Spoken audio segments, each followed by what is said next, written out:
എത്ര കുക്കിംഗ് ഇഷ്ടമാണെന്ന് പറഞ്ഞിട്ടൊന്നും കാര്യമില്ല. ഹെക്ടിക് ആയിട്ടുള്ള വർക്ക് എല്ലാം കഴിഞ്ഞ് വീട്ടിലെത്തുമ്പോൾ എത്ര കുക്കിംഗ് ഇഷ്ടപ്പെട്ട ആളായാലും മടുത്തു പോകും. സോ ഒന്നും നോക്കിയില്ല, ഡെലിവറിയിൽ ഈ പ്രാവശ്യം ഫുഡ് ഓർഡർ ചെയ്തു.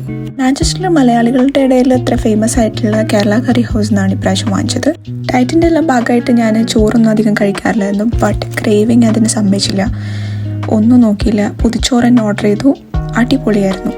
പല പല വെറൈറ്റീസ് ഓഫ് വിഭവങ്ങളായിരുന്നു. പിന്നെ പായസവും മീൻ കറിയും കിട്ടിയിട്ടുണ്ടായിരുന്നു. നോൺ വെജിറ്റേറിയൻ ഇഷ്ടപ്പെടുന്ന ആൾക്കാർക്ക് ഏറ്റവും ബെസ്റ്റ് ഓപ്ഷനാണ് മാഞ്ചസ്റ്ററിൽ കേരള കറി ഹൗസിലെ പൊതിച്ചോറ്. ഇതെല്ലാം ഒറ്റയ്ക്ക് കുക്ക് ചെയ്യാൻ പറ്റുമെങ്കിൽ ഞാൻ ഒന്നും ഒബ്ജക്റ്റ് ചെയ്യുന്നില്ല.